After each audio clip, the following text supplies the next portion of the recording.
نحمدہ و نصلی علی رسولہ الکریم۔ اگر آپ صرف اس کا مسیح علیہ الصلوۃ والسلام کی سیرت کا اور مسیح علیہ الصلوۃ والسلام کے واقعات کا موازنہ بال دیوتا سے کریں، جس کا بائبل میں بھی تذکرہ ہے، تو وہ بال دیوتا کا جو ایک کمپیریزن پیش کیا تھا 1923 میں میگزین کوٹ نے، تو اس سے ہمیں اندازہ ہوتا ہے کہ 90% مسیح علیہ الصلوۃ والسلام کے ساتھ جو منسوب چیزیں ہیں وہ بال دیوتا کی انہوں نے جو ہے وہ ٹیک اوور کی ہوئی ہیں، یا بال دیوتا کی جو چیزیں تھیں اس کا جو ہے وہ سارے کا سارا چربہ ہے۔ معروف سابقہ پوپ بینیڈکٹ، ان کی کتاب جیزس آف نازرت، اس کے علاوہ شہر آفاق کتاب کینن فیرر کی لائف آف کرائسٹ، اس میں انہوں نے اس بات کا اعتراف کیا ہے کہ 25 دسمبر مسیح علیہ الصلوۃ والسلام کی پیدائش کا دن نہیں ہے، بلکہ دن تو دور یہ مہینہ بھی نہیں ہے، اور مسیح علیہ الصلوۃ والسلام سے جو سال منسوب کیا جاتا ہے، مسیح علیہ الصلوۃ والسلام اس سے 4 یا 6 سال قبل پیدا ہو چکے تھے۔ مزید بائبل کا مطالعہ کرنے سے ہمیں اس بات کا اندازہ ہوتا ہے کہ لوکا باب 1 آیت نمبر 26 سے 31 میں یوں تحریر ہے کہ 6 مہینے میں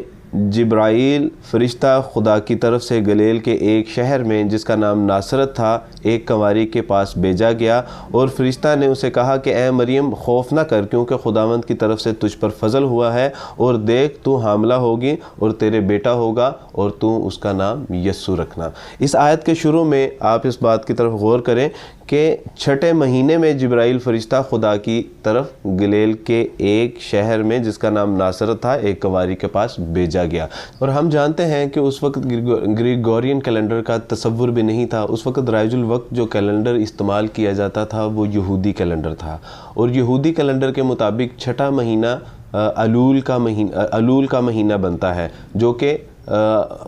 گریگورین کیلنڈر کے مطابق اگست میں آتا ہے، اور اگست سے اگر آپ 9 مہینے گنے تو یہ اپریل یا مئی بنتا ہے۔ لہٰذا بائبل سے بھی پتہ چلتا ہے کہ بائبل جس مہینے کا تذکرہ کر رہی ہے وہ مہینہ اپریل کا یا مئی کا ہے، نہ کہ 25 دسمبر کا۔ 4 صدیوں تک 25 دسمبر مسیح علیہ الصلوۃ والسلام کا یوم پیدائش نہیں سمجھا جاتا تھا۔ 530 میں سیتھیا کا ایک ڈایونس ایکسگز نامی ایک راہب، جو کہ ایک اسٹرولوجر بھی تھا، منجم بھی تھا، اس نے جو ہے وہ مسیح علیہ الصلوۃ والسلام کی تاریخ ولادت کے حوالے سے تحقیق کی، اور اس کے بعد مسیح علیہ الصلوۃ والسلام کے یوم پیدائش کے حوالے سے اس نے 25 دسمبر اس کو متعین کر دیا۔ اصل میں اس 25 دسمبر کو متعین کرنے کے پیچھے جو ایک سازش کار فرما تھی، مسیح علیہ الصلوۃ والسلام سے کئی سو سال پہلے مختلف تہذیب کے مختلف معبودان کی 25 دسمبر یوم پیدائش تصور کی جا چکی تھی، جیسا کہ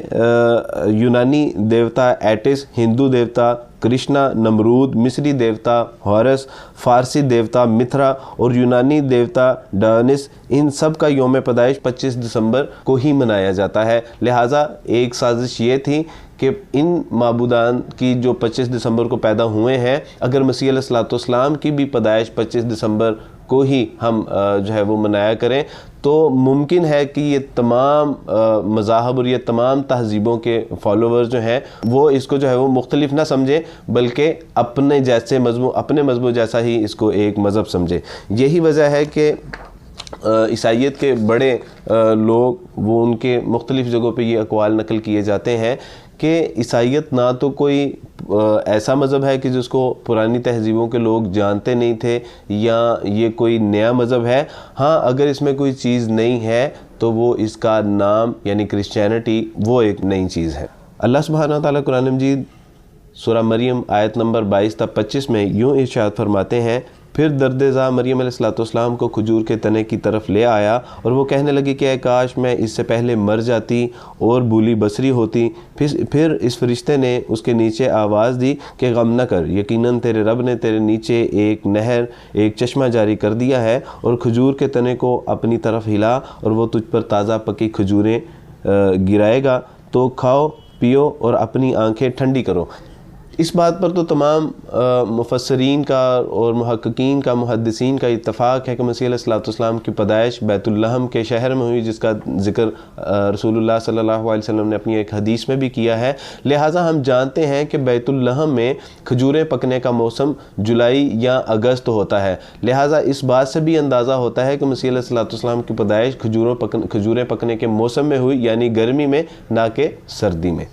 اس کے علاوہ کلیسیا کی ایک عظیم شخصیت اور ابتدائی کیتھولک پاپ اوریجن نے بھی اس حقیقت کو تسلیم کیا ہے کہ مقدس صحائف میں یوم پیدائش کے موقع پر کسی عظیم دعوت کا انعقاد کرنا، اسے بحیثیت تہوار منانے کا کوئی ایک بھی حوالہ موجود نہیں۔ یہ کام تو نمرود، فرعون اور ان کی طرح کے گنہگاروں کے ہیں، جو کہ اس دنیا میں اپنی پیدائش کے دن کے تہوار مناتے ہیں اور بڑی دعوت کا انعقاد کرتے ہیں۔ لہٰذا ہم جانتے ہیں کہ بائبل میں جو